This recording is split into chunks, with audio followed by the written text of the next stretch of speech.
بسم اللہ الرحمن الرحیم۔ شروع اللہ کے نام سے جو بڑا مہربان نہایت رحم والا ہے۔ السلام علیکم students, this is your lecture number 4 of class 6 from اسلامیات۔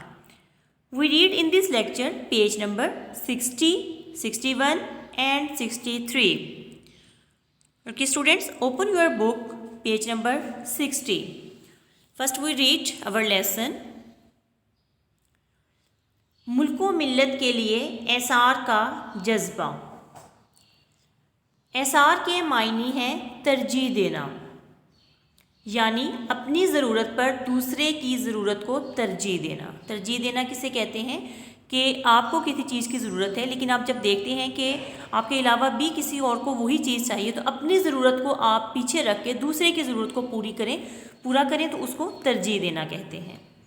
مثلاً ہمیں خود ایک چیز کی ضرورت ہے اور کسی دوسرے شخص کو بھی وہی چیز چاہیے تو ہم اپنی ضرورت کو نظر انداز کر کے وہ چیز دوسرے ضرورت مند کو دے دیں، خود تکلیف اٹھائیں اور دوسروں کو آرام پہنچائیں۔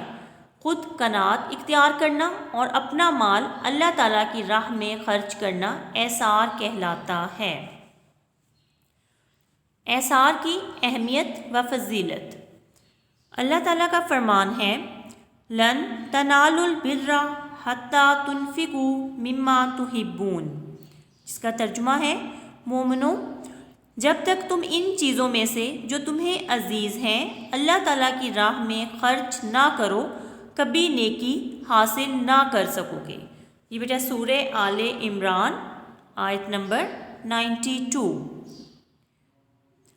ایثار اللہ تعالیٰ کے نزدیک پسندیدہ صفت ہے، پسندیدہ سب سے زیادہ پسند کی جانے والی۔ اللہ تعالیٰ اور اس کے رسول صلی اللہ علیہ وسلم کی نظر میں ایثار کا جذبہ رکھنے والوں کی بہت قدر ہے۔ رسول اللہ صلی اللہ علیہ وسلم کا فرمان ہے جس شخص کو کوئی خواہش ہوئی اور اس نے اسے روک کر اور اپنے نفس کو چھوڑ کر دوسرے کے لیے ایثار کیا تو اس کی مغفرت ہوئی۔ اسلام نے خود غرضی اور مفاد پرستی کی ہر موقع پر مذمت کی ہے۔ مذمت کی کرنا، پسند نہ فرمانا، منع کرنا۔ ایثار صرف مال و دولت سے ہی نہیں ہوتا بلکہ اس میں ہر وہ قربانی شامل ہے جو ملک و ملت اور دوسروں کو فائدہ پہنچانے کے لیے دی جائے۔ کسی بھی معاشرے کی ترقی کا راز اس امر میں پوشیدہ ہے کہ اس معاشرے کے افراد میں ایثار و قربانی کا جذبہ موجود ہو، اس کے افراد بے غرض ہوں، ملک و ملت کے مفاد کو اپنے ذاتی مفاد پر ترجیح دیتے ہوں، اولیت دینا، فوقیت دینا۔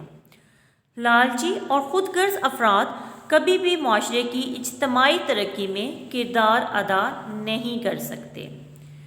اسلامی تاریخ اور ایثار۔ رسول اللہ صلی اللہ علیہ وسلم کی پوری زندگی ایثار و قربانی کا اعلیٰ نمونہ تھی۔ گھر میں ہفتوں فاقے ہوتے لیکن سائل کو کبھی خالی ہاتھ نہ لوٹاتے مطلب کبھی بھی خالی ہاتھ نہ جانے دیتے۔ بعض اوقات دوسروں سے قرض لے کر ضرورت مندوں کی ضرورتیں پوری فرماتے۔ عہد نبوی صلی اللہ علیہ وسلم میں ایک دفعہ ایک شخص مسجد نبوی صلی اللہ علیہ وسلم میں حاضر ہوا، وہ بھوکا تھا۔ نبی کریم صلی اللہ علیہ وسلم نے صحابہ رضی اللہ عنہ سے کہا کہ کوئی صحابی اس شخص کو اپنے گھر لے جا کر کھانا کھلائے۔ حضرت طلحہ رضی اللہ عنہ اس شخص کو اپنے گھر لے گئے۔ گھر میں صرف اتنا کھانا تھا کہ بمشکل بچوں کا پیٹ بھر سکتا تھا۔ حضرت ابو طلحہ رضی اللہ عنہ نے بیوی سے کہا بچوں کو کھانا کھلائے بغیر سلا دو اور جب مہمان کے سامنے کھانا رکھو تو چراغ ٹھیک کرنے کے بہانے اسے بجھا دینا مطلب پھونک مار دینا جس سے وہ بجھ جائے۔ اس طرح ہم ظاہر کریں گے کہ ہم ساتھ کھانا کھا رہے ہیں، یوں مہمان اطمینان سے کھانا کھائے گا۔ غرض اس طرح سب گھر والوں نے خود بھوکا رہ کر میزبانی کا حق ادا کیا۔ تو بیٹا یہ تھا ایثار۔ طریقہ اسلام میں، اسلام کے طریق میں ہمیں ایسی بہت سی مثالیں ملتی ہیں. ہم تو اس کا تصور بھی نہیں کر سکتے بیٹا، ایک وقت کی بھوک برداشت نہیں کر سکتے، لیکن اصل احسار یہی تھا کہ خود بھوکا رہا جائے. خود بھوکا رہ سکتے ہیں، بچوں کو بھوکا نہیں رکھ سکتے، لیکن دیکھیں کہ انہوں نے اپنے بچوں کو بھی بھوکا سلا دیا، خود بھی بھوکا رہے، صرف کس لیے؟ اللہ کی رضا کے لیے، اللہ اور اس کے نبی صلی اللہ علیہ وسلم کی خوشنودی کے لیے. تو اس کو کہتے ہیں احسار کرنا. نیکسٹ ہے بیٹا، ہم نے اپنا جو لیسن تھا ملک و ملت کے لیے احسار کا جذبہ، اس کے ہاف لیسن کی آج ریڈنگ کی ہے. اور نیکسٹ بیٹا اس کے ہیں املا کے الفاظ.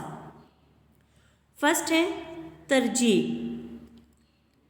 قناعت، پسندیدہ، مفاد پرستی، اجتماعی، خوشخبری، احسار قربانی، ملکی سالمیت، متاثرہ، گامزن.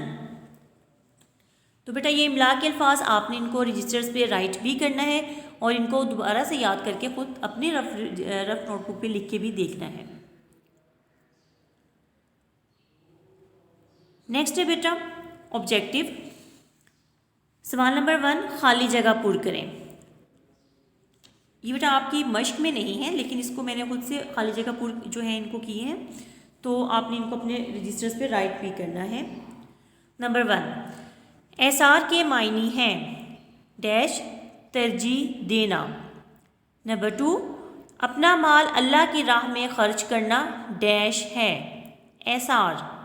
نمبر 3، احسار اللہ تعالیٰ کے نزدیک ڈیش صفت ہے پسندیدہ. نمبر 4، ملک کے مفاد کو اپنے ڈیش مفاد پر ترجیح دینا چاہیے ذاتی. نمبر 5، اسلام نے ہر موقع پر ڈیش کی مذمت کی مفاد پرستی. نیکسٹ ہے بیٹا پیج نمبر 63. سوال نمبر 2، سوالات کے جواب لکھیے. نمبر 1، احسار کا کیا مطلب ہے؟ دا آنسر از، احسار کا مطلب ہے ترجیح دینا، یعنی اپنی ضرورت پر دوسرے کی ضرورت کو ترجیح دینا. نمبر 2، انسانی معاشرے میں احسار کی کیا اہمیت ہے؟ دا آنسر از، کسی بھی معاشرے کی ترقی کا راز یہ ہے کہ اس معاشرے کے افراد میں احسار و قربانی کا جذبہ موجود ہو، اس کے افراد ملک و ملت کے مفاد کو اپنے ذاتی مفاد پر ترجیح دیتے ہوں.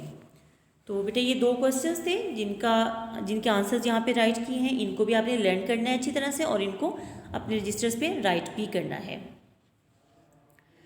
تو میرا خیال ہے کہ آپ کو احسار کا مطلب جو ہے وہ اچھی طرح سے سمجھ آ گیا ہوگا کہ احسار کرنا کسے کہتے ہیں اور احسار کی اہمیت کیا ہے. یہ 2 ہم نے کوسچنس کیے ہیں اور اس کے علاوہ تاریخ میں ہم نے احسار کا واقعہ بھی دیکھا ہے. تو نیکسٹ ہے بیٹا آپ کی ہوم ورک سلائڈ. آپ نے جو ہے یہ ہوم ورک میں ریڈنگ کرنی ہے پیج نمبر 60 کی اگین خود سے، اور اس کے علاوہ جو آپ نے فل ان دا بلینکس ہیں اور کوسچن آنسرز ہیں اور املا کے الفاظ ہیں، ان کو اپنے رجسٹرز پہ رائٹ کرنا ہے اور ان کو لرن بھی کرنا ہے. اس کے ساتھ ہی ہمارا لیکچر کمپلیٹ ہوتا ہے. سو ٹیک کیئر. اللہ حافظ.